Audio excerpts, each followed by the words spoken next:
कौन ब्रह्मा का पिता है, कौन विष्णु की मां, शंकर का दादा कौन है, हमको दे बता। ये जानने के लिए कृपया सुनिए। जगत गुरु तत्वदर्शी संत रामपाल जी महाराज के अमृत वचन सर्व पवित्र धर्मों के पवित्र शास्त्रों के आधार पर।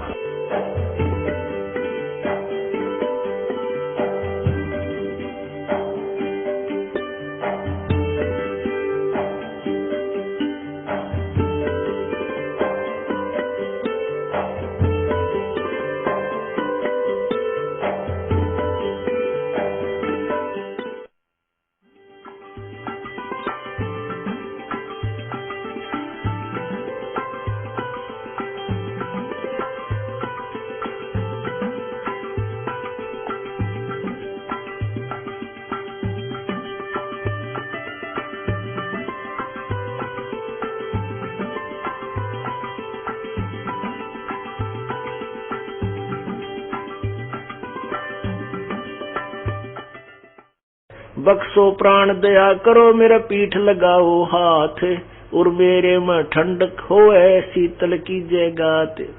अम्बरीक मैं के तहाँ भी हंसे बदन खुला से। अम्बरीश हंस के कहने लगा, तुम ऋषि मेरे प्राण हो, मैं हूँ तुम्हारा दास।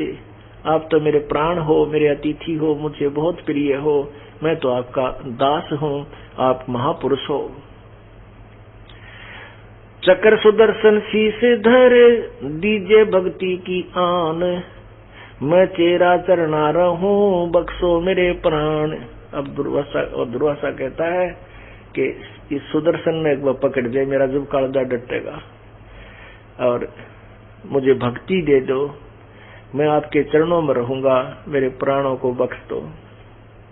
सुदर्शन चक्र पकड़कर अम्बरीक बैठा आए, दुर्वासा पर मेर करी और कहा, चलो भक्ति के भाई। अब दुर्वासा जी ने, अम्बरीश जी ने वो सुदर्शन चक्र को अपने हाथ से पकड़ लिया और शांत करके रख दिया कि ले युद्रा शेर युद्ध दिया तेरे सारे साथ में, और ने कहा भक्ति के भाव से चलो ऋषि जी, बकवादा काम नहीं चलेगा। भक्ति का भाव ये है कि अधीन रहना होता है। हम मान लीजिए किसी अपने रिश्तेदार को, आपको तत्व ज्ञान हो गया, आप चाहते हो मेरा भाई भी मान जा, बहन भी मान जाए, रिश्तेदार भी, घर वाले भी, या कोई और मित्र, या वैसे कोई राह चलता बात चल पड़े, तो उसके साथ आप खींचातानी नहीं कर सकते, उस पर दबाव नहीं दे सकते, उसको धमका डरा नहीं सकते, आप प्यार से ही समझा सकते हो।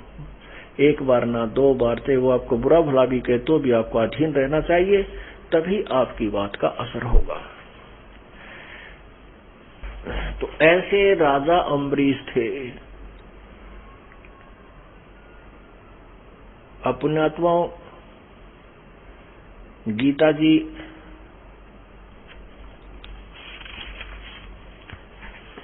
अध्याय नंबर 3 के कुछ श्लोक आपको सुनाते हैं, क्योंकि ये 5 दिन का सत्संग सुनने को जिस पुण्यात्मा को मिला है वो बहुत पुण्यकर्मी है, क्योंकि इस काल के जाल में टाइम नहीं मिलता, किसी को फुर्सत नहीं है। और फिर जिस दिन ये बटन ऑफ कर देगा इस जिंदगी का काल, फिर सब न फुर्सत हो जाती है। यह बुद्धि हमारी पता नहीं कब खुल रहेगी, कितने दिन लगेंगे, इतना ज्ञान सुनकर भी इंसान के पास समय नहीं है, फिर वो भक्ति कहाँ की करेगा।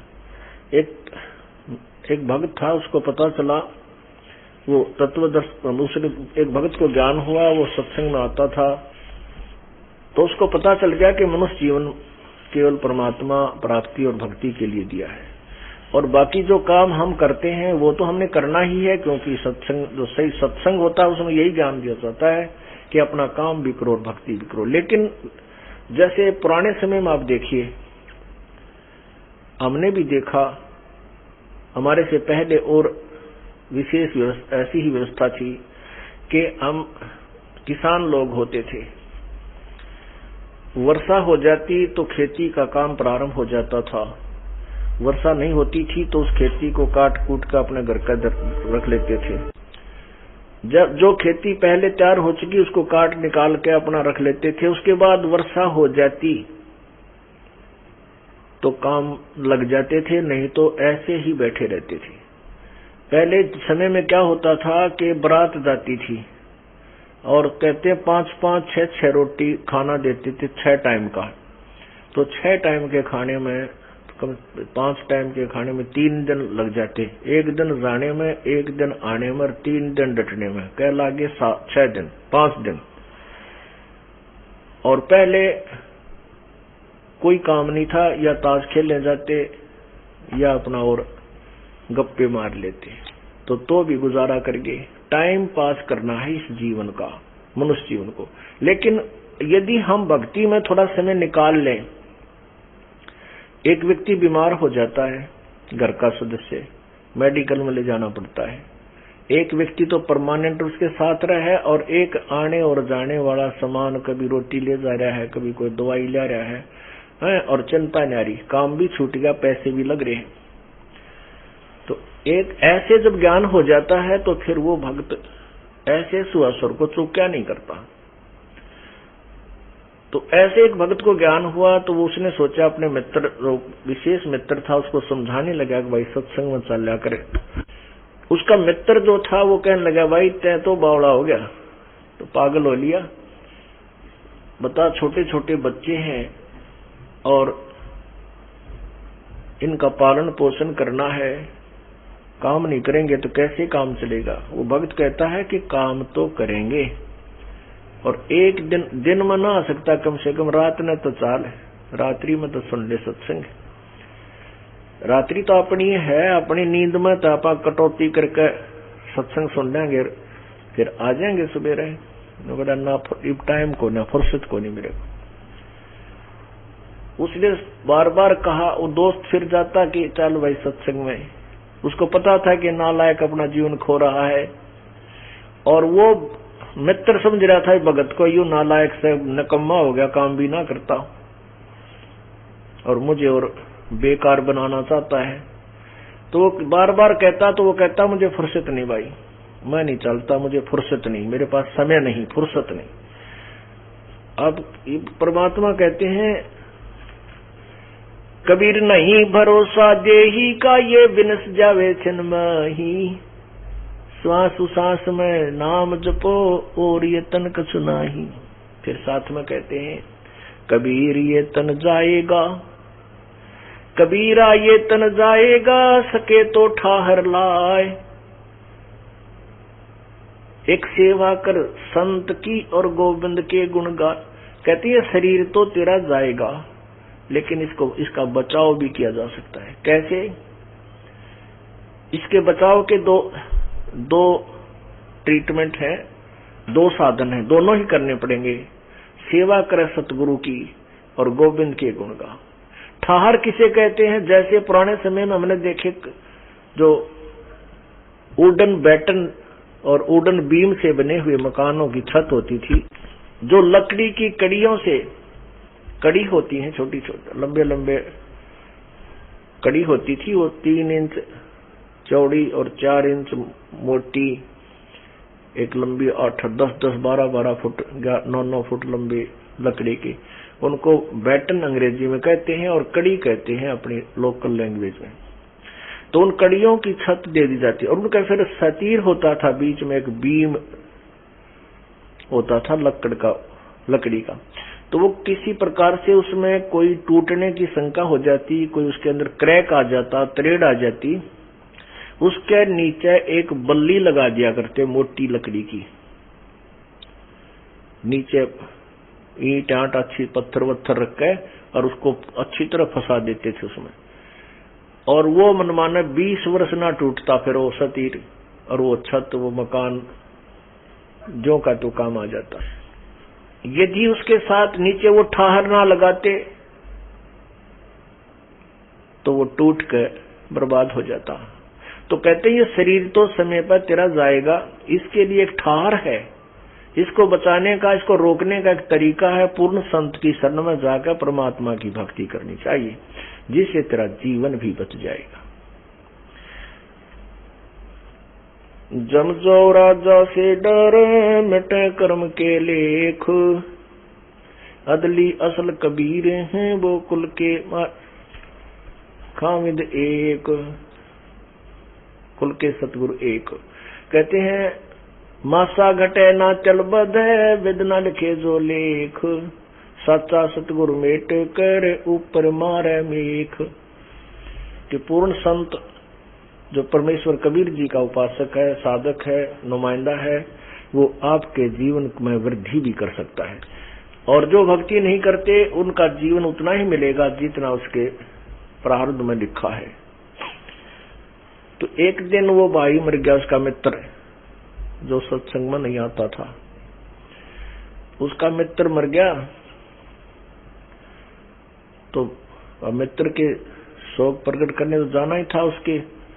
जब उसको उठाकर लेकर चले, सब बुरी तरह रो रहे हैं, उसके परिवार के सदस्य, वो छोटे छोटे बच्चे भी बिलख रहे हैं, पिताजी मर गए।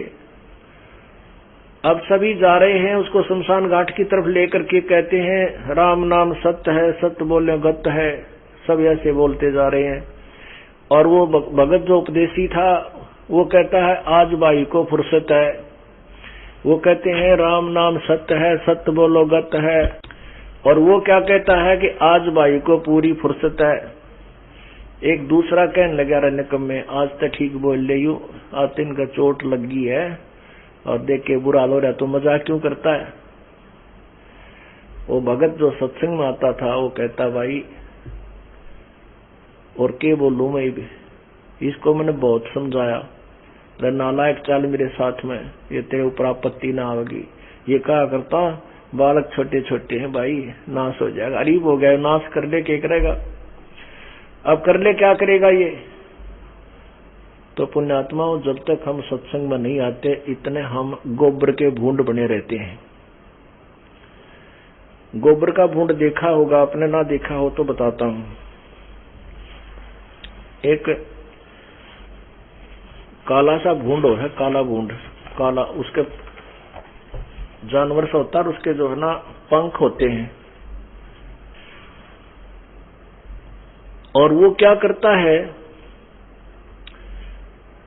जैसे खेतों में हमने विशेषकर देखा, क्योंकि दास का जन्म किसान परिवार में हुआ, तो वहां खेतों में हमने क्या देखा, जैसे पशु कहीं चारा चरते चरते घूमते फिरते चौथ कर देते, अपना गोबर कर डाल देते थे, टट्टी कर देते थे, तो वो गोबर वहां पड़ा रह जाता था रात में। सुबह हम देखते थे तो उसमें से भूंड, ये काले भूंड होते हैं भंवरे जैसे, वो उस गोबर के ऊपर और रेता लाकर, रेत मिट्टी, और उसकी गोली बना लेते थे, छोटी छोटी टेबलेट टाइप, गोल गोल गोल गोल, ये जो खुरमिया कैसी, और उसको अपने पंजों से ऐसे लुढ़का लुढ़का कर अपने महल में ले जाते उस बिल में। और वो कभी उस गोली का ऊपर न आप गिर जाए, फिर उठ कर फिर धकाओ, फिर कुला करता, यानी इतनी प्रयत्न करके उस गोबर ने उठा उठा कर बिल में ठोक रहा है। कहीं उसको ये चिंता है कि कहीं ये गोबर खत्म ना हो जाए, फटाफट अपने घर में धर ले, अपने घर में रख ले इसने गोबर ने। तो ये जो आज माया पुजारी जीव हैं, जो धन इकट्ठा कर कर बैंक में धरे हैं, कि तो और सोना खरीद लिया, कि तो शेर खरीद लिया, भगवान भजना छोड़ दिया, फिर वह गोबर के भूंड बनाए जाते हैं, वो भूंड बनाए जाते हैं और वो गोबर इकट्ठा करके ले, उनकी वृत्ति वही रहती है, लूट ले फटाफट कर दे, गोबर कम हो जाए और उसको न भर ले अपने घर में। फिर क्या होता है कि कई एक हमने देखा, वो ऐसे ऊपर तले गिरते उड़ते, उस इतनी बुड्ढी को छोटा बनाओ, कौन बेईमान होया करें, अच्छा बड़ा गोला बनाकर उसने धोखाएं ले जा, कभी ऊपर करके, और पशु के पैर के नीचे रास्ते मारकर मर जाते हैं। अब वो गोबर वहां से ढो रहा था, वहां इकट्ठा कर दिया, वो ना उसका काम आया और वो मर गया बीच में। पुण्यात्मा एक उदाहरण है जो हमें अपने हृदय में समाना चाहिए, और इसी से हमें लाभ होता है। भले ये एग्जाम्पल जो है, परंतु हमारे लिए बहुत काम की चीज है। इस अज्ञान अंधेरे को हटाने के लिए ये बहुत काम आएंगे। एक भंवरा था, भंवरा प्रतिदिन बाग में जाता था, महक आनंद लेता था।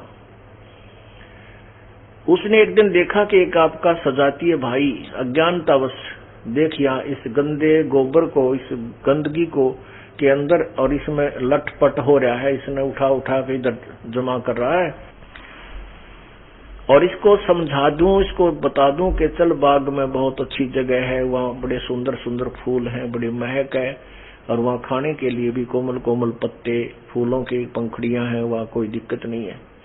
तो वो अपने मित्र वो भूंड के पास बैठ गया भौरा, और कहने लगा भाई आजा तुझे बाग में ले चलूं, और वहाँ ऐसे ऐसे ठाठ है, ऐसे ऐसे महक आती है, वहाँ ऐसे ऐसे सुगंध है, पता नहीं कितनी वहाँ खुशियां हैं, अच्छी छाया है। और वो भूंड कहता है भाई मेरे काम में बाधा ना कर, मुझे काम करने दे, तू अपना काम कर, तू होता है निठल्ला, तेरे को काम तो है नहीं, बकवाद भाव है, रोज बाग में जाता है, और मुझे समय नहीं है, और मेरा बहुत काम पड़ा, देख कितना गोबर यो चौथ पड़ा, इसको मैंने अपने घर रखना उठा उठा के। अब उसने 1 दिन कहा, 2 दिन कहा, 3 दिन कहा, वो भूंड नाराज तो हुआ को नहीं, क्योंकि मित्र था, कहने लगा भाई मेरे पास समय नहीं है। लेकिन उसको कुछ दिनों के बाद उसके अंदर से जो भौरा बाग से आता भी उससे मिलता, जाता भी मिलता। जब वो वापस आता तो उसके अंदर से बहुत सुंदर महक आती उस भूंड ने, तो कुछ देर वो बैठने लग गया छोड़ के उस गोबर की डली ने, और फिर ये कह देता भाई समय नहीं है, बात तो तेरी ठीक है। कहने का भाव ये है कि एक दिन उसने स्वीकृति दे दी, चल भाई तू रोज कहता है तो आज तेरे बाग ने भी देखा हूं, बगीची ने। उस भूंड ने कहा, बौरे ने कहा भाई तेरे काम ने मैं करवा दूंगा बाद में आकर न, यदि कोई काम में तेरे को दिक्कत आती है, भाई कोई हानि है तो मैं पूरी करवा दूंगा, तेरी मदद करा के तेरे शेष काम ने कल मैं पूरा करवा दूंगा, तू मेरे साथ एक बार चल पड़े। अब भूंड ने सोचा भाई ये तेरा मित्र भी है और तेरे काम की पूर्ति करवा भी देगा, क्योंकि ये झूठा आदमी नहीं है। तो उसने सोचा कि ले चल तेरा बाग ने देख का हूं, तो वहां चला गया उसने, क्योंकि अभी तक तो गंदगी में माथा मारा था। वहां जाकर देखा बगीची में तरह तरह के सुगंधित फूल खिले हुए। अब भौरा भी अपने अलग से फूलों पर महक ले रहा है, और भूंड जाकर बैठ गया एक फूल पर। उसने तो पहली बार देखा था ये आनंद, और उस फूल पर ऐसा बैठ गया कि उठना जल्दी नहीं करा उसका।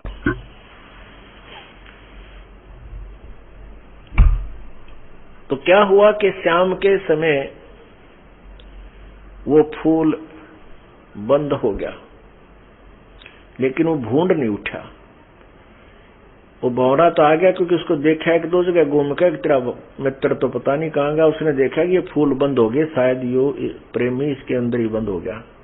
और कुछ ऐसे फूल होते थे उनमें बराबरों से पंखड़ियों के साथ से हवा आती रहती थी, वो भौरे मरते नहीं। तो उसने देखा कि आज जो फूल इस बगीची में है ये बंद तो कर लेंगे, लेकिन यहाँ मरेगा नहीं, तो सुबह देखूंगा इसने आकर।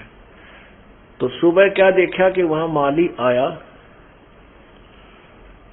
और वो फूल तोड़ ले गया जिसमें वो बूंद था। उनको पता होता है कि ये सुबह तक खिल जाएंगे, तो उसने क्या किया कि वो बाजार बेच दिया, उसको लेकर गए। उस दिन राजा का कोई समारोह था, और राजा के कोई लड़का हुआ था, राजा के महल में उसको डाल दिया गया, मतलब ऐसे आदर के साथ कई सजावट के स्थान पर लगा दिया। फिर थोड़ी सी देर के बाद वो जब उनका काम पूरा हो गया उसको उठा करके दरिया में बहा दिया। पूजा के काम में लिया गया था, फिर वहां दरिया में बहा दिया, और वो भूंड उस फूल में बैठा। वो फूल तो खिल चुका था, भूंड ना उठा, और वो फूल बहता हुआ जल में जा रहा है। तो वो उसका मित्र भौरा ढूंढ रहा, उसने भाई कित गया, तो डब्बी मर गया तेरा, आज मित्र खो गया, घर वाले भी कुटेंगे का अच्छा लेगा तो उसको सत्संग में बाग में, और वो खो दिया तने। उस चिंता में इधर उधर घूम रहा था, उसने देखा कि भाई ये फूल को कहीं प्रयोग हुआ है तो दरिया में डाला करें, धार्मिक लोग ही ले जाते हैं। तो वो दरिया के ऊपर घूम रहा था, उसने फूल के ऊपर वो बूंद देखा, ने बोला मित्र आ जाए तो उठ ले इस पर। पोहरा ने बूंद बोला रहा बोल रहा मत आनंद सा रहा है छेड़ा ना यहीं पर रहने दे मुझे। वो बोला डबी भगत मरेगा तो इसमें डूब गए अब दरिया में आ गया आजा तू उठ और बाग में चलेंगे दूसरे में। फिर वो उठ कर उड़ा और बाहर आया। तब उस भौरे ने बताया कि बोल मैं के झूठ बोला करता भाई। उन्होंने बोला नहीं आप तो कति ठीक कहा करते। तो भौरे ने कहा कि देख आज तेरी कहाँ कहाँ तू राजा के महल में भी घूमया एक दिन के आने में है और भाई या दरिया भी ना देखी होगी इसके दर्शन होगे। कहने का भाव ये है पुण्यात्माओं अब बहुत से भक्त हैं बहन बेटियां भाई हैं वो कहते हैं कि पहले तो हम बेमतलब जो ना दुखी हुए रहा करते तीन भैंस बांध रहे थे हैं गोबर में गोबर सारा दिन सांस नहीं आवा था है वो दूध बेच दे और दूध बेचेंगे तो थोड़ा बहुत पानी भी मिलाओगे या कुदरती बात है क्योंकि लोग है पूरा ना पट्टे। अरे पूरा तो भगवान पाड़ेगा जब पट्टेगा ये दूध में पानी या मिलावट कोई 2 नंबर के काम तो नहीं। तो उधर से एक भैंस नए दूध ना हो बनवाने 1 साल वह आधी पूंजी में चली जा हो गया बराबर काम। या कोई बीमार होगी या मृत्यु को प्राप्त हो जाती फिर दूसरी जोड़ते कि धन कमावांगे। वो धन तो मिलना उतना ही है जो तेरी किस्मत में लिखा हुआ। धन तुझे चाहिए तो मालिक के चरणों में आओ कहते जय तुझे राजपाट कुछ चाहिए हमरा धर ले ध्यान। तेरे को ये भी हम ही दे सकते हैं परमात्मा ही एक्स्ट्रा दे सकता तेरे भाग में कोई ना। तो अब वो प्यारी आत्मा बहन भाई बेटियां अब जब सत्संग सुन लिया यहाँ आते हैं रह रहकर अब नो कहो तेरा गजब हो खाम का गठड़ी है दुख की गठड़ बांधे फिर रहे थे और बेमतलब परेशान हो रहे थे। बढ़िया काम चल रहा है घर में बरकत होनी शुरू होगी बीमारी हटगी है और ठीक भक्ति का समय भी मिल जाता है और अपना काम भी करते हैं। तो ये सत्संग एक बाग बगीचा है और जो परमात्मा के दरबार में नहीं आते वह गोबर के भूंड हैं वो माया जोड़न पर लगे रहते हैं।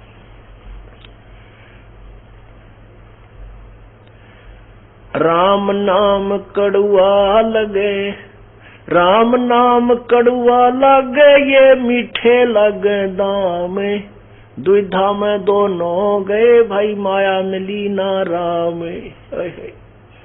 क्या बताते हैं परमात्मा कि राम नाम तो इन्हें अच्छा नहीं लगता और ये माया का दाम यानी पैसे इनको अच्छे लगते हैं मीठे लगे और दुविधा में दोनों गए माया मिली न राम।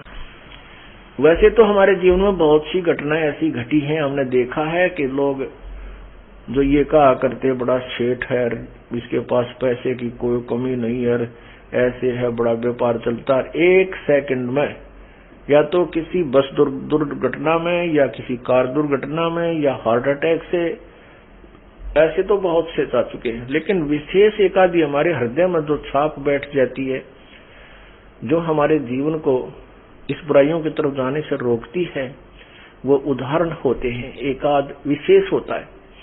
ये दास जब गुरुदेव शरीर छोड़ के थे हमारे तो उनके आश्रम था पंजाब के अंदर एक जिला फिरोजपुर तलवंडी भाई वहां अधिकतर हमारे गुरुदेव रहा करते थे। उनके शरीर छोड़ने के बाद वहां गुरुदेव की जो संगत थी मेरे पूज्य गुरुदेव ने कह दिया था कि भी आज के बाद मैं किसी का गुरु नहीं हूं मेरा कोई चेला नहीं है और आज के बाद ये तुम्हारा गुरु है इस दास के सबके सामने कह दिया था और जो इसको नहीं मानेगा वो मेरा शिष्य नहीं है। अब वो परमात्मा की प्यारी आत्मा थी वो समझ गए थे क्योंकि उनको प्रभु की प्रेरणा होगी थी क्योंकि लाखों शिष्य थे उनके उनमें से इस दास को इनाम देने का आदेश दिया और किसी को नहीं। तो उसके उनके बाद फिर वहां की संगत कहने लगी कि आप यहाँ सत्संग कर दिया करो। पहले हम चारों संडे 4 रविवार जो होते थे इनको ऐसे डिवाइड किया हुआ था एक जींद में करते थे एक रोहतक में करते थे एक सोनीपत में करते थे और एक हम पंजाब में तलवंडी भाई में सत्संग करके आते प्रत्येक रविवार को। तो वहां रविवार के सत्संग से पहले दिन कोई शुक्र को उनके वहां को बुढ़िया मर गई वृद्धा, उसके जो है ना दुख शोक व्यक्त करने के लिए हमारे भक्तों का कोई रिलेटिव परिवार आ गया। उससे उन्होंने कहा, शनिवार को जब वो चलने लगा, कि आज आप रुक जाओ, कल सत्संग होगा रविवार को, और आप सत्संग सुनना, देखना कितना आनंद आएगा। वो सह परिवार था, 4 सदस्य थे घर में, 2 बच्चे, एक लड़का एक लड़की, दोनों हुए पति पत्नी। तो वो सेठ कहने लगा कि मुझे, वो सेठ मतलब बनिया था, और बनिए हम वो सेवक थे हमारे गुरुदेव के। तो वो सेठ कहने लगा अपने सेठ रिलेटिव रिश्तेदारों से कि मुझे वहां कल एक जरूरी काम है, संडे को 1 बजे एक पार्टी आवेगी, और उसके साथ मेरा एक जो है कॉन्ट्रैक्ट होना है, उसमें मुझे 5 लाख रुपए का लाभ होगा। मुझे ये तो न्यारा दिखा है, 5 लाख रुपए मुझे बेनिफिट होगा, और इसलिए उस पार्टी की खातिरदारी के लिए मैंने व्यवस्था करनी है। हमारे भक्तों ने, उनके रिलेटिव ने कहा, गुरुदेव के भक्तों ने अपने रिश्तेदार से कहा कि तू आज रुक जा, कल 10 से 12 सत्संग होगा, और आप चल पड़ना यहाँ से, 1 की बजाय 2 बजे पहुंच जाएगा। ये चंडीगढ़ कौन सा दूर है, चंडीगढ़ जाना था उसने। कहने का भाव है वो नहीं माना, यानी शाम को वो 4 बजे से चल पड़ा, जबकि रात काटनी थी, छुट्टी का दिन था। पर वो करड़ाई काल के टक्कन दे, गोबर के बूंद तन्वे मरिया करें। तो वहां से वो चल पड़ा, अंबाला के पास आ लिया। जब एक बजरी से भरा हुआ ट्रक बजरी तक वो खड़ा था, और उसके पिछले पहिए डिफेक्टिव थे, उसका जैक ला रखा था और पहिए निकाल रखे थे।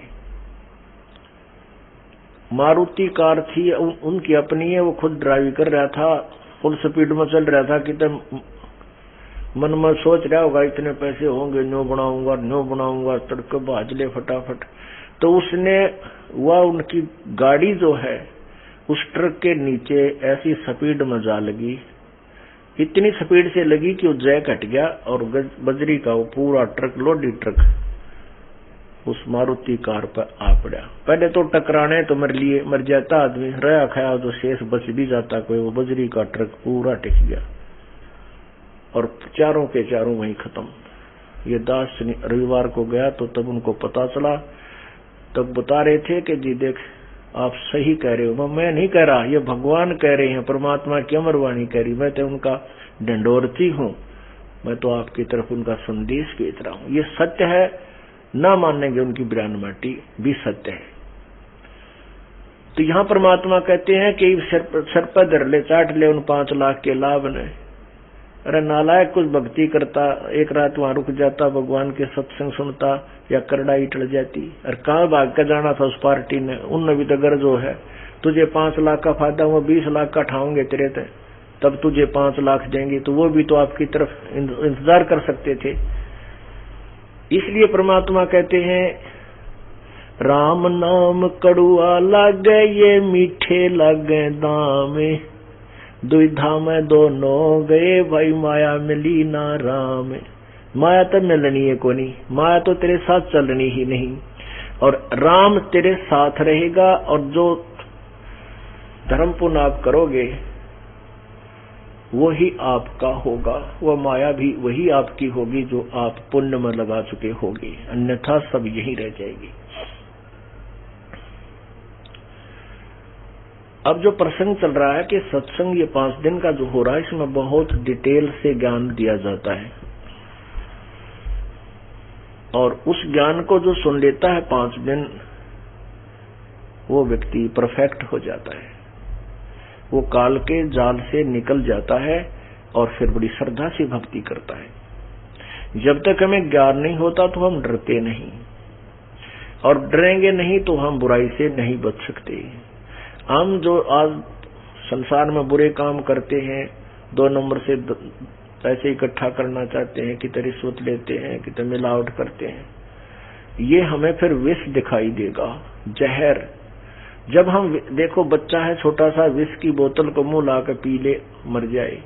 जब शाना हो जाएगा, समझदार हो जाएगा, उसको ये पता लग जाएगा इस बोतल में विष है, हाथ भी नहीं लगाएगा और बहुत ऊंचे रख देगा, किसी और के भी हाथ ना लग जाए, क्योंकि किसी दवाई में मिलाने खातिर या कोई कीड़े कैड़े मारने की दवाई भी होती है, विष होता है, तो उसको भी ऊपर रख देगा बहुत ऊंचे, कहीं कोई खा ना ले, किसी का हाथ ना लग जाए। ऐसे ही जो ये बुराई है, जो हम बुराइयां करते हैं, संत सताते हैं या मिलावट करते हैं, 2 नंबर के धंधे करते हैं, ये विष है। अब इस विष को हम सहर्ष खा रहे थे जब तक ज्ञान नहीं था, अब ये विष दिखने लग गया हमें कि सचमुच ये विष है, अब इसको नहीं छुएंगे। अब प्रश्न चल रहा था कि जैसे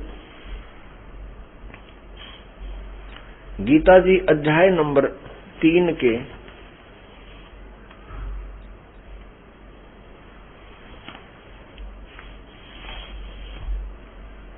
अंदर आपको कुछ सन्यासी और कर्मयोगी के विषय में जानकारी देंगे।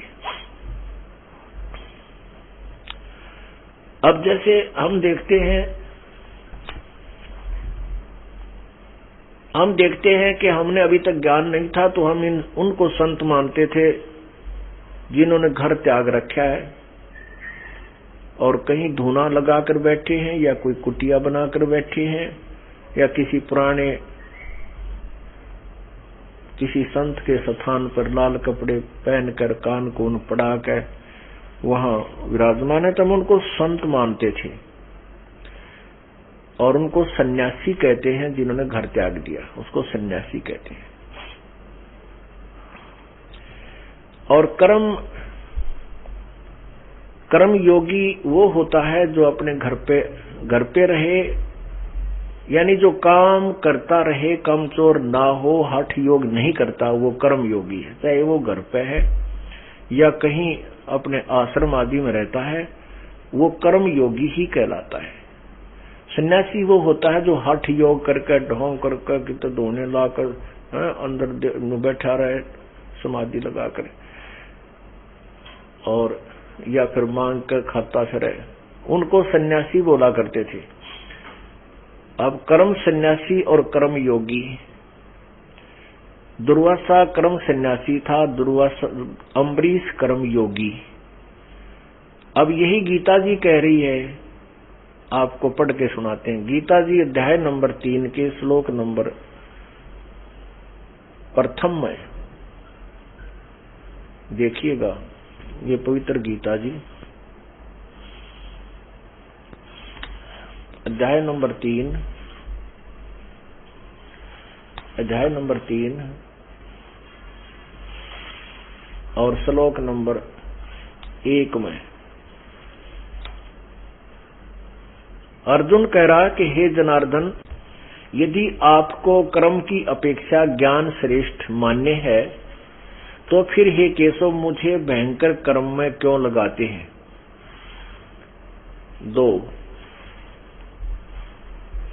2 में कहा है, ये मिले हुए से वचनों से मेरी बुद्धि को मानो मोहित कर रहे हैं, मिले हुए से वचनों से मेरी बुद्धि को मानो विचलित कर रहे हैं। उस एक बात को निश्चय करके कहिए जिससे मैं कल्याण को प्राप्त हूं। अब क्या है, जैसे गीता जी अध्याय नंबर 4 के श्लोक नंबर 33 में कहा है कि दर्व यज्ञ से ज्ञान यज्ञ श्रेष्ठ है। तो यहाँ कहता है कि कहीं तो तू, अर्जुन कहता कहीं तो आप कहते हो युद्ध कर ले, मार, ये तो मैंने मार रखे। फिर ये कहता है कि ज्ञान सबसे श्रेष्ठ है, ज्ञान यज्ञ। अगर तू मुझे ज्ञान को कर्मों से उत्तम मानता है तो ये बुंडे कर्म में क्यों लाओ मैंने। ये तो बुरा कर्म स्पष्ट दिखाई देता, जीव हिंसा करना महापाप होता है। ते भगवान आपके ये दोगले से वचन मेरी समझ में नहीं आ रही, एक करके बता। अब काल फिर बताता है अध्याय नंबर 3 के अध्याय नंबर 3 श्लोक नंबर 3 में श्री भगवान वाच, ए निष्पाप, इस कलोक में 2 प्रकार की निष्ठा मेरे द्वारा पहले कही गई है। उनमें से सांख्य योगियों की तो निष्ठा सांख्य योग ज्ञान योग से है और योगियों की निष्ठा कर्म योग से। मनुष्य न तो कर्मों का आरंभ किए बिना निष्कर्मता को प्राप्त होता है, निष्कर्मता को यानी योग निष्ठा को प्राप्त होता है, और न कर्मों को केवल त्याग मात्र से सिद्धि यानी सांख्य निष्ठा को प्राप्त होता है। 5 में कहा है कि निसंदेह कोई भी मनुष्य किसी भी काल में, निसंदेह कोई भी मनुष्य किसी भी काल में क्षण मात्र भी बिना कर्म के नहीं रहता, क्योंकि सारा मनुष्य समुदाय प्रकृति जनित गुणों द्वारा परवश हुआ कर्म करने के लिए बाध्य किया जाता है। अब 6 में कहा है, जो मूढ़ बुद्धि मनुष्य समस्त इंद्रियों को हठपूर्वक ऊपर से रोककर मन से इंद्रियों के विषयों का चिंतन करता रहता है, वह मिथ्याचारी अर्थात दम्भी कहता है। 8 में कहा कि तू शास्त्र विहित कर्तव्य कर्म कर, क्योंकि कर्म न करने की अपेक्षा कर्म करना ही श्रेष्ठ है। कर्म न करने से तेरा शरीर निर्वाह भी तो नहीं सिद्ध होगा। अब इससे क्या सिद्ध हो गया कि कर्म जो हठ योग करते हैं, हठ योग करते हैं, घर त्याग देते हैं, एक तरफ एक स्थान पर बैठ जाते हैं,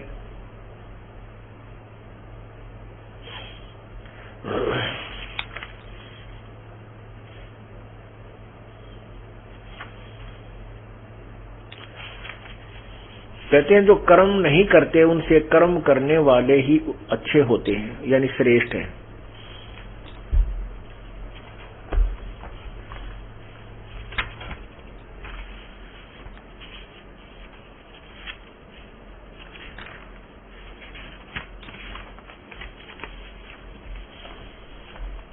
अब अध्याय नंबर 5 को इससे लिंक करता है। इसमें 5 में देखिए, अध्याय नंबर 5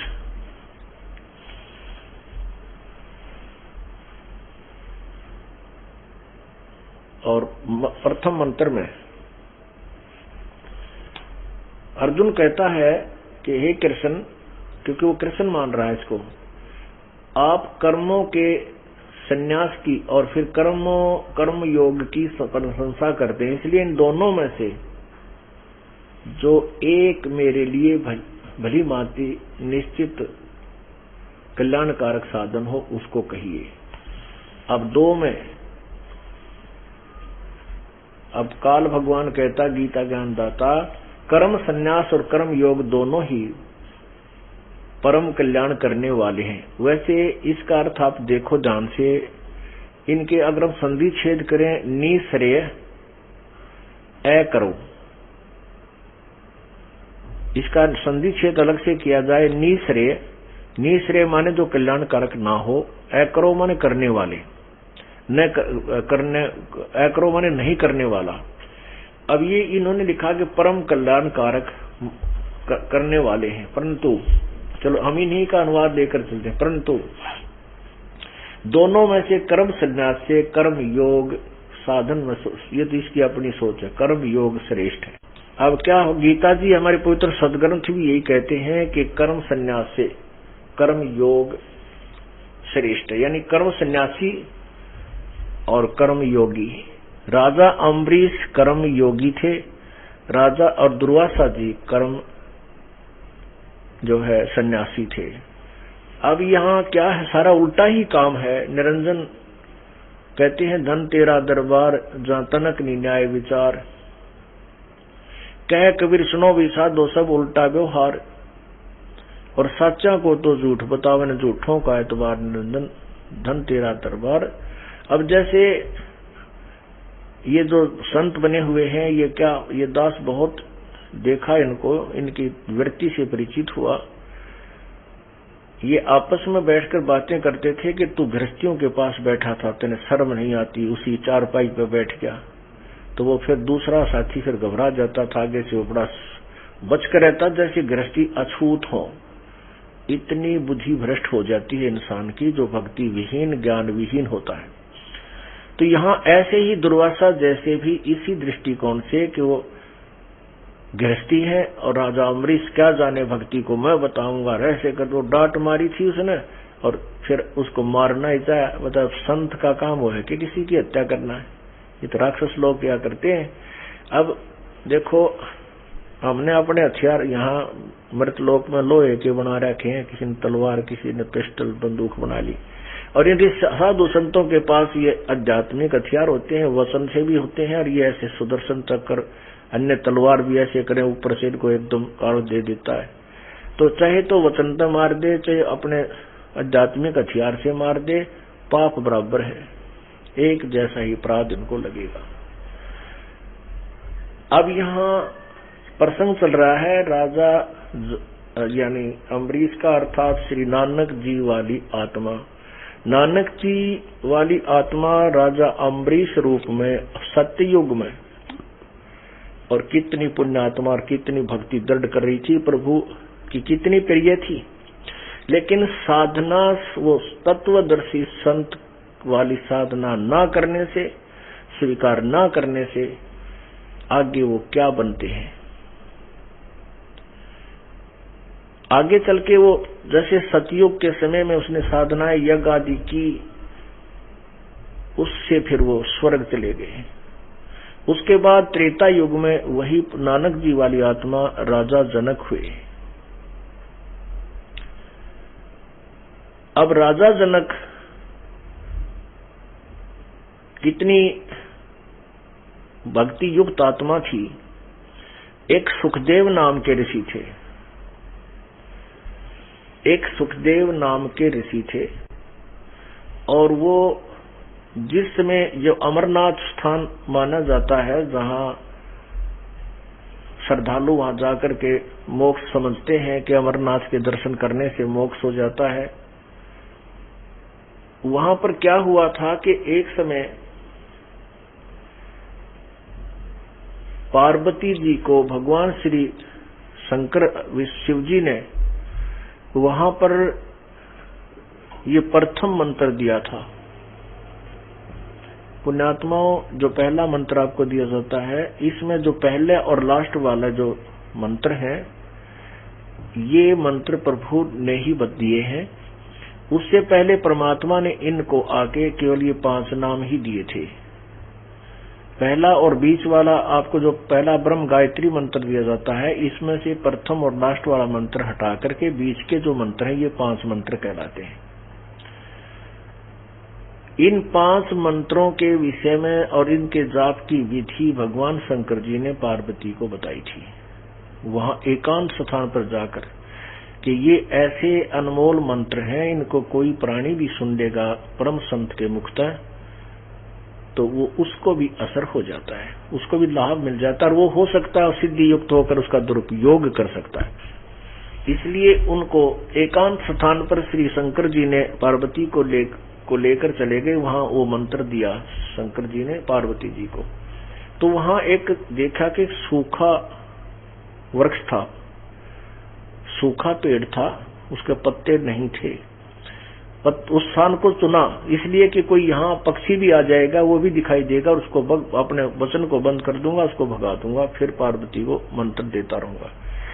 और उस परमात्मा कहते भगवान शिव जी ने ऐसे 3 बार हाथ से ताली इतनी जोर की बजाई, इतनी जबरदस्त भयंकर आवाज हुई उनकी और घाटियों में, कि वहां के जितने पशु जितने पक्षी थे वहां से भाग गए, उड़ गए, दूर चले गए।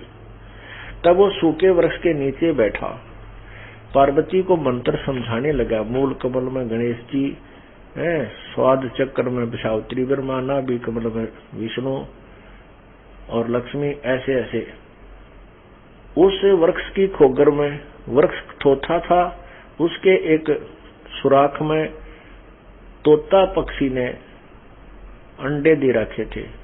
जो पर फूल जो अंडे स्वस्थ थे वो तो बच्चे बनकर उड़ गए। उनकी जब 3 ताड़ी दी, 3 ताली लगाई, लेकिन वो गंदा अंडा था, वो गंदा अंडा वहीं पड़ा रहा। और ये क्या स्वभाव है अपना, जैसे ये कहते हैं ना फूल उठाकर, जैसे किसी मनुष्य की मृत्यु हो जाती है, स्त्री पुरुष की, बच्चे की, तो उसको उसके अस्थियों को उठाकर कहते हैं वो गंगा में डाल कावाएंगे। वो क्यों डालते हैं? क्योंकि भक्तिहीन प्राणी मृत्यु के पश्चात प्रेत बन जाता। हो सकता प्रेत की जूनी का नंबर आ जाए, उसका गधे कुत्ते का भी आ सकता है। तो वो क्या करता है कि जैसे जिस शरीर में हम रहते हैं इससे इतना लगाव बन जाता है कि इससे दूर नहीं, तो इसको छोड़ना नहीं चाहता, उसको अपना मान लेता है। और इसमें 20, 30, 40, 50, 60, 70, 80 वर्ष रहता है। तो वो क्या करता है, वहां से जब वो फैसला हो लेता है तो गधा बनना है या भूत बनना, वहां से पटक दें वापस इसको धर्मराज के दरबार से, तो ये सीधा अपने घर आता है। घर आता है तो इसको देखा कि घर में फिर क्या करते हैं, जंतर मंत्र करके कील गाड़ दें, कदे यू फिर ना आ जाए यहाँ पर हमारे घर में, कील गाड़ दिया करते जंतर मंत्र की। कहते भूत, वो भूत बन गया होगा तो हमारे घर ना आ जावे। और पहले वो रोज इंतजार करा करते कब आवे रोटी खावे, और फिर हम वो शत्रु हो गया कि उसको अंदर नहीं घुसने दें। फिर वो जाता है शमशान घाट पर जहां उसका शरीर ले जाया गया था। वहां देखता है कोई उसकी हड्डी, इतनी पहचान उसको हो जाती है तेरा कौन सा शरीर है। उन हड्डियों का चिपक कर बैठ जाएगी, मेरी आदत है हमारी, मेरा और मेरी आड़ियां खत्म नहीं होती, ये मेरा, उनके चिपक लग जाता है।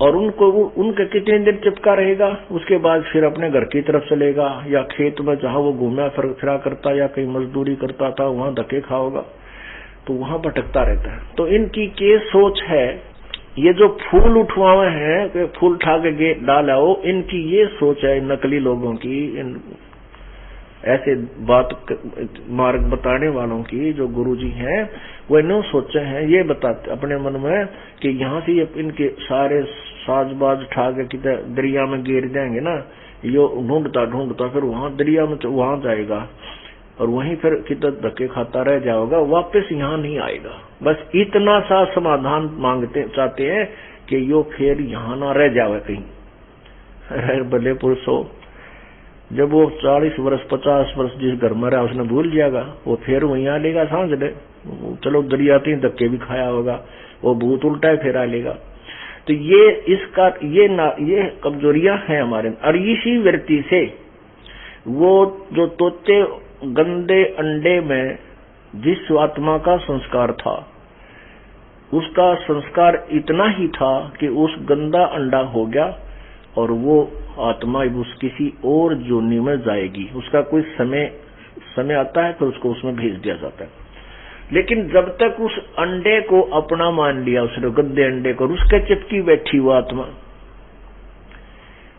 और देखो संयोग सजा, तो पार्वती जी को जब वो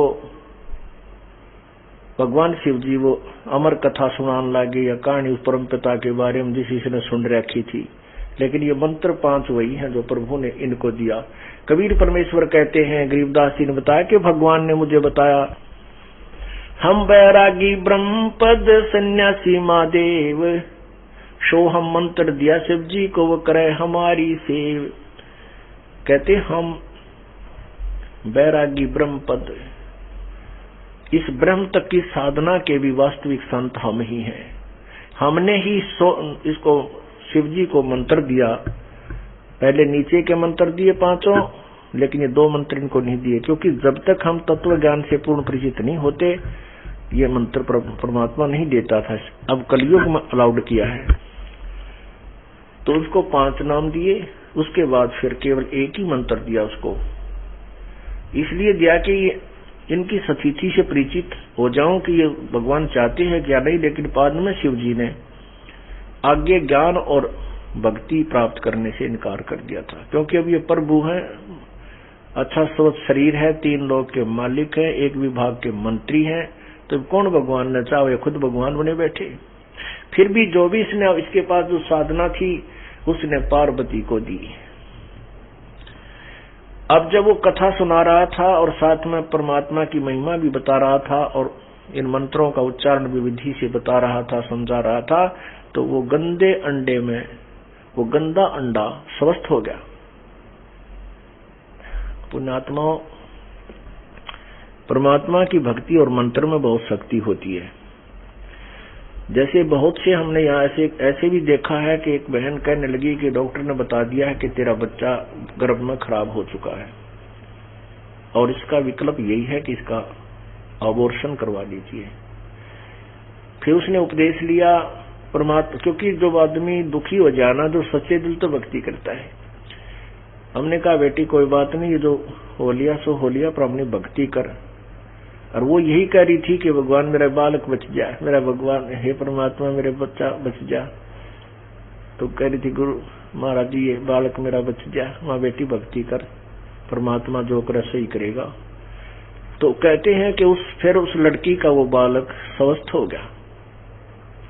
फिर चेक करा महीने के 10 दिन के 15-20 दिन के बाद, तो वो डॉक्टर कहने लगे अब इसमें इम्प्रूवमेंट है। डॉक्टर ने गोली भी दे रखी थी, दवाई भी दे रखी थी। डॉक्टर सोच रहे हैं कि हमारी उससे हो गया था, जबकि वो फाइनल कर चुके थे कि भी अपना इसका और कोई विकल्प नहीं है। ये भी कह चुके थे दवाई तो वो दे ही देते हैं, कोई और साइड इफेक्ट शरीर में ना इससे हो जाए। अब कहने यही वही मंत्र है ये, जो वो गंदा अंडा स्वस्थ हो गया और तोता बन गया। और तोता बन के वो हुंकारे भरता है। पार्वती तो समाधिस्थ होगी, नो आनंद आने लग गया, क्योंकि वो पुण्यात्मा है, बहुत अच्छी भक्ति युक्त आत्मा है। उनका शीघ्र उपलब्धि हो जाती है अंदर की समाधि लगन की, प्राणाभ्यास है उनका। क्योंकि शिव जी की प्राप्त करने के लिए भी पार्वती ने हजारों वर्षों तक समाधि लगा करके ऐसे ध्यान लगा अभ्यास कर रखा था, तो उसी के अभ्यास वश वो तुरंत समाधिस्थ होगी। अब शिव जी ने देखा कि तेरा गजब हुई है, पार्वती तो बोल नहीं रही, ये आवाज कहाँ से आ रही है? ये सुन रहा है, ओंकारे कौन भर रहा है? तो उसने देखा हो ये तो तोते ने भी देख लिया कि भी मारेगा तुझे। अब वो तोते को मारने के लिए इसने खत्म कर दो, इसने ज्ञान सुन लिया, कहीं ये इसका दुरुपयोग ना कर दे। शिव जी इस दृष्टिकोण से उस तोते को मारने के लिए खड़ा हुआ। वो तोता उड़ गया, पहले तो उड़ा कुछ देर तक, फिर शिव जी पीछे पीछे सिद्धि से उड़ लिया। अब वहां वेद व्यास जी की पत्नी ने जम्हाई ली, वहां जाकर के तोते वाला शरीर छोड़ के वह आत्मा उस व्यास जी की पत्नी के पेट में चली गई। उधर से वो तोता वाला शरीर पड़ा रह गया। अब शिव जी वापस आ गया, कटीरा न मर गया। उधर से समय आने पर क्या होता है, ये जो कुछ पूर्व जन्म के सिद्धि युक्त प्राणी होते हैं, ये शरीर में प्रवेश कर दिए, भूत बढ़ गया है सब तकरीबन। तो वो ऐसे अंदर प्रवेश कर गया और समय आने पर जब व्यास और उसकी पत्नी का मिलन हुआ, तो वो बच्चा जब रूप धारण किया, उस बच्चे के शरीर में वो आत्मा वहीं प्रवेश होगी और वहां से उसका जन्म हुआ। 12 वर्ष तक वो घर से बाहर, उस गर्भ से बाहर नहीं आया, मां के पेट में रहा। तब इन तीनों देवता ब्रह्मा विष्णु महेश ने जाकर के व्यास जी की पत्नी से कहा कि आपके गर्भ में बच्चा है और उसको वो बाहर आना चाहिए, नहीं तो व्यवस्था खराब हो रही है हमारी। अब वो कहती है कि मुझे नहीं मालूम, मेरे पेट में गर्भ भी है, क्योंकि पेट में पीड़ा होती है माँ के जब बच्चा गर्भ हो जाता है। कई प्रकार का जो है ना शरीर में भी दुर्बलता आ जाती है, कई प्रकार की उल्टी सुल्टी, कई प्रकार का जो है ना परिवर्तन होता है। लेकिन ऐसा कुछ नहीं हुआ, क्योंकि वो बैटरी चार्ज होकर के हल्का फुल्का शरीर बन गया था उसका। इस कारण से माँ व्यास जी की पत्नी कहती है कि जी ऐसा तो मुझे कोई पता नहीं। तो वो कहने लगा, शिव जी को जो पता चला कि तो वो सुखदेव है जो तोते में था, तेरा मंत्र सुन रहा, तो वो कहने लगा मैं इसने मारूंगा, इसने बाहर निकाल। और बोली मेरे हाथ में क्या है, मैं इसने बाहर निकाल दूं, बताओ क्यों मारोगे शंकर जी एक बात बताओ, क्या अपराध कर दिया? कहने लगा इसने मेरा ज्ञान सुन लिया, यू अमर हो गया। जब व्यास जी बैठे थे वहां से, ये भोलेनाथ जब यू अमर हो गया तो मारेगा क्यों कृष्ण? तो और तेरा गजब हो गया। फिर वो बैठ गया, सचमुच ये अमर हो गया तो उसने मारेगा कैसे? फिर वो तीनों खड़े होकर कहने लगे, भाई सुखदेव, क्यों मान उसका नाम कर मर गया, इसका नाम सुखदेव धर दिया कि मन ने सुखदेव है। वैसे सुखदेव भी बोला जाता है, ब्रह्मा विष्णु महेश ने उसका नाम सुखदेव रख दिया। सुख माने तोता, ये तोते भगवान तू बाहर आ जा।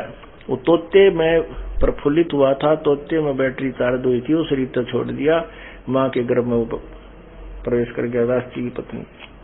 तो उसको कहा है कि उसने कहा उन तीनों ने कि हे सुखदेव गर्भ से बाहर आ जा। सुखदेव बोला अब मैं थारे जाल में फंसू को नहीं। तम बाहर आते ही तुम्हारे तीनों गुण, रजगुण ब्रह्मा वाला, सतगुण विष्णु वाला, तमगुण शिवजी वाली माया जीव को अंधा कर देती है। बाहर आते तुम बुद्धि भ्रष्ट कर देते हो, मैं नहीं आऊं।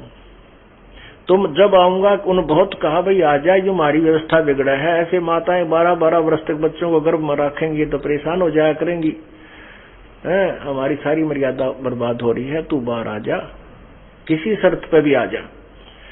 तो सुखदेव ने कहा कि मैं एक शर्त पर बाहर आऊंगा, तुम अपनी माया रोक दो,